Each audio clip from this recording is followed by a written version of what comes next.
क्या लगता है आपको, आज चुनावों की तारीख डिक्लेयर होने वाली है, किस कामों को देख करके आप वोट डालेंगे? हाँ, देखिए, हम लोग शहर में रहते हैं, ठीक है। तो हम ये कहें कि जी मोदी सरकार ने लोगों को घर दे दिए, गरीबों को ये दे दिया, गैस दे दिया, ये कर दिया, वो कर दिया, हो सकता है शायद वो दूसरी गवर्नमेंट भी करती होती। लेकिन हम लोग जो शहरी लोग हैं वो किस चीज़ से ज़्यादा पीड़ित होते हैं, वो है भ्रष्टाचार, ठीक है ना। अनऑथोराइज्ड कंस्ट्रक्शंस, सफाई ना होना, जैसे है कोई प्लान बननी लेकिन वो प्लान कभी भी मैच्योर ना होनी।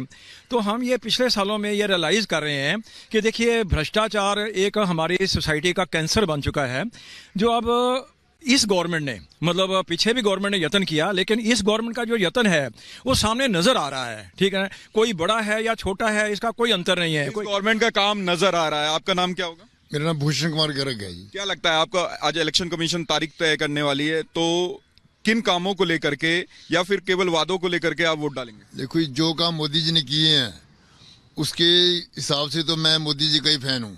मैं तो लगातार हम आपको दिखा रहे हैं कि किस तरह की तैयारी, अलग अलग राज्यों से वो रिपोर्ट भी हम आपको दिखा रहे हैं, पंजाब का माहौल हम आपको दिखा रहे थे। तो चारू जी भी मेरे साथ हैं, बीजेपी के स्पोक्स पर्सन थे, दुष्यंत नागर जी हैं, संजीव कौशिक जी हैं, सूर्य मैथिल जी हमारे साथ है। चारू जी, आप लोगों ने तो एक बड़ा लक्ष्य निर्धारित किया हुआ है, 400 पार। अब वो घड़ी भी नजदीक आ रही है, 3 बजे का वक्त है, 11:15 हो चुके हैं। क्या लग रहा है कि ये 400 पार इतना आसान है? तैयारी तो उसके लिए देख ही रहे हैं। आसान और मुश्किल की बात नहीं है, ये देश की ज़रूरत है। और जैसा आप सुबह बोल रही थी, परीक्षा देने का समय आ गया है, तारीख अनाउंस होने वाली है, लेकिन फिर भी बहुत सारे ऐसे विद्यार्थी हैं जो परीक्षा देने आते ही नहीं, इस डर से कि शायद वो फेल हो जाएंगे, तो वो परीक्षा देना ही नहीं चाहते। हमारी तरफ से हम पूरे 5 साल निरंतर दिन रात पढ़ाई करते हैं, मेहनत करते हैं, जनता के बीच रहते हैं, अपने पॉलिसीज़ को कोने कोने तक देश के पहुँचाते हैं। और कुछ स्टूडेंट्स ऐसे भी होते हैं दुष्यंत जी, पूरा साल पढ़ाई नहीं करेंगे, लेकिन अंत में भगवान जी के चरणों में चले जाएंगे कि भगवान जी पास करा देना। बिल्कुल आपने सही कहा। और ये चरणों में किन किन के चले गए? चंद्रबाबू नायडू, जयंत चौधरी, नवीन पटनायक, केसीआर, नीतीश कुमार, देवगौड़ा जी, अजीत पवार, एकनाथ शिंदे, दुष्यंत चौटाला, चिराग पासवान, और भी कई नाम है जिनको मैं ले सकता हूँ। इनको तैयारी क्या है सर? मैं बता रहा हूँ, चारू जी ने और इनकी पार्टी ने इनको अभी जोड़ा है 2 महीने पहले, तो डरे हुए हैं। 400 तो लगता नहीं, मुझे लगता है 200 के आसपास इनका कुछ बन सकता है। ऐसा आपको भी लग रहा है क्या संजीव जी? 400 पार लगातार ये बात हो रही है, आखिर ऐसा कौन सा सेटिंग है, कैसे, किस तरह से? कुछ है क्या, कुछ जादू है उसमें, बक्से के पीछे कुछ जादू है क्या? मुझे लगता है कि वही जादू की करामात होगा। नहीं तो जिस तरह से पूरा देश देख रहा है कि विपक्षी पार्टियों को तोड़ने की कोशिश की जा रही है, तोड़ के अपने पाले में लाने की कोशिश की जा रही है, न राम काम में आ रहे हैं, ना वो टूट भी तो रहे हैं ना, न राम काम में आते हुए दिखाई दे रहे हैं, न विकास काम में आता हुआ दिखाई दे रहा है। तो लगातार जिस तरह से संवैधानिक संस्थानों का एक प्रेशर बना करके तोड़ा जा रहा है, एक प्रेशर बनाकर तोड़ा जा रहा है, और साम दाम दंड भेद जो है सूर्य मैथिल जी वो अपनाए जा रहे हैं। वो कह रहे हैं आएगा कहां से?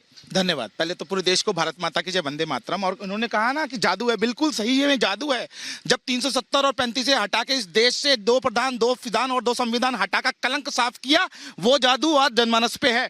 जब हमारे सैनिकों के सर काट के पाकिस्तान ले आता तो इस देश के एक प्रधानमंत्री कड़ी निंदा करते थे, आज सेना घुसकर सर्जिकल स्ट्राइक करती है, वो जादू है। इस देश की अर्थव्यवस्था 5वीं सबसे बड़ी अर्थव्यवस्था बन गई है। हम विश्व आर्थिक पटल पर एक चमकता हुआ सूर्य बन गए हैं, वो जादू है। 4 ट्रिलियन इकोनॉमी जादू है, make in India, made in India जादू है। और साथ ही साथ मैं बताऊं, हर घर में नल से जल, हर बहन को इज्जत घर और हर गरीब को पक्का मकान, ये भी जादू है जो 400 पार लेके जाएगा।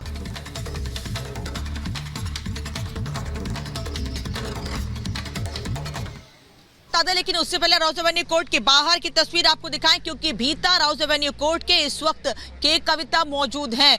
करीब आधे घंटे से ऊपर का वक्त हो चुका है। के कविता इसी कोर्ट के भीतर मौजूद है, राउज एवेन्यू कोर्ट, जहां से कुछ देर पहले अरविंद केजरीवाल पहुंचे थे, जिनको जमानत मिली है 15-15 हजार के मुचलके पर। लेकिन अभी कोर्ट रूम के भीतर, कोर्ट के भीतर के कविता मौजूद है, जिन्हें कल हैदराबाद से गिरफ्तार किया गया था। किसी भी वक्त कविता की पेशी हो सकती है। शराब घोटाला मामले में कविता की पेशी होनी है, किसी भी वक्त वक्त उनकी पेशी हो सकती है। कविता की कस्टडी मांगेगी ईडी क्योंकि उनसे पूछताछ की जानी है। दरअसल पिछले दिनों जिन जिन लोगों से पूछताछ की गई है, जिन गवाहों से पूछताछ की गई है, उन्हें कविता का नाम भी लिया था, दिल्ली के मुख्यमंत्री अरविंद केजरीवाल का नाम भी लिया था। इसीलिए के कविता को पहले समन दिए गए थे और अब के कविता को गिरफ्तार कर लिया गया है। कल हैदराबाद से के कविता को गिरफ्तार किया गया है और आज दिल्ली की राउज एवेन्यू कोर्ट में उन्हें पेश किया जाना है। किसी भी वक्त इस कोर्ट के भीतर उन्हें पेश किया जा सकता है। शराब घोटाला मामले में कविता की पेशी होनी है और ये बता दें आपको कि ईडी कविता की कस्टडी मांगेगी जिससे उनसे सवाल जवाब किए जा सके कि उनका क्या रोल रहा है, उनका नाम क्यों लिया गया है। ये तमाम चीजें उनके सामने रखी जा सकती हैं। हिमानी भी इस वक्त हमारे साथ जुड़ी हुई हैं। हिमानी, के कविता कोर्ट के भीतर मौजूद है, किसी भी वक्त उनकी पेशी हो सकती है और ईडी की कोशिश है कि ज्यादा से ज्यादा उनकी कस्टडी मिल सके।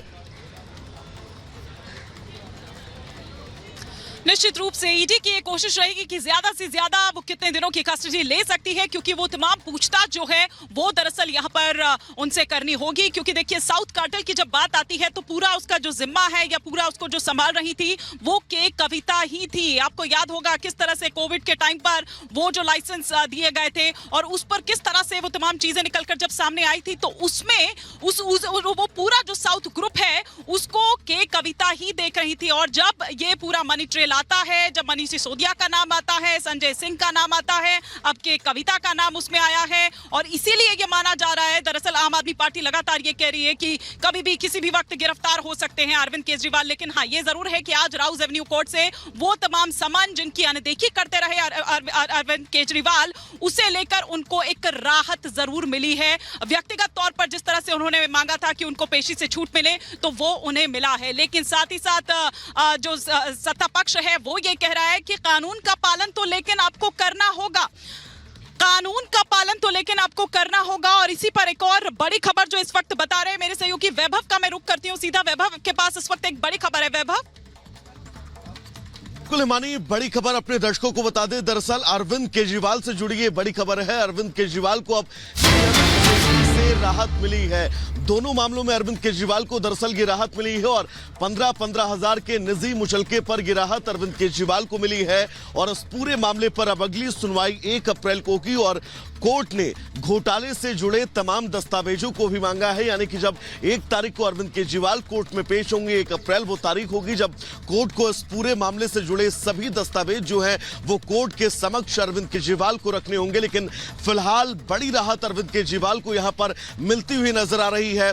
दोनों मामलों में 15-15 हजार के निजी मुचलके पर अरविंद केजरीवाल को फिलहाल जो है वो जमानत दे दी गई है। इन दोनों मामलों में अरविंद केजरीवाल को जमानत मिलने से समझा जा सकता है कि जो शिकंजा अरविंद केजरीवाल के ऊपर कसता जा रहा था उस शिकंजे से अरविंद केजरीवाल को राहत जरूर है। क्या कुछ कहा है अधिवक्ता ने, सुनवाते हैं आपको। एनफोर्समेंट डायरेक्टरेट ने 2 कंप्लेंट्स अलग अलग डेट पे मिस्टर केजरीवाल के खिलाफ एसीएमएम की कोर्ट में डाली थी। ये एलिगेशन लगाते हुए कि इन्होंने समन्स पर न आने के बाद 174 आईपीसी की अवहेलना की है। तो हमने दोनों केसों के समनिंग के अगेंस्ट रिवीजन लगाई थी और उसमें सेशन कोर्ट को ये रिक्वेस्ट की थी कि प्रोसीडिंग स्टे की जाए। कल शाम को 6 बजे सेशन कोर्ट ने ये ऑर्डर दिया कि मैं स्टे डिक्लाइन करता हूं और हमारी रिवीजन में डेट दे दी फॉर फाइनल हियरिंग। और हमें ये भी कहा कि अगर आप चाहो तो एग्जम्पशन एप्लीकेशन लगा दीजिए, पर आज हमने कोई एग्जम्पशन एप्लीकेशन नहीं लगाई। केजरीवाल जी कोर्ट में अपीयर हुए इन पर्सन और दोनों केसों में 15-15 हजार के श्योरिटी का ऑर्डर किया। बॉन्ड जज साहब ने एक्सेप्ट कर लिया और उनको जाने की इजाजत दे दी।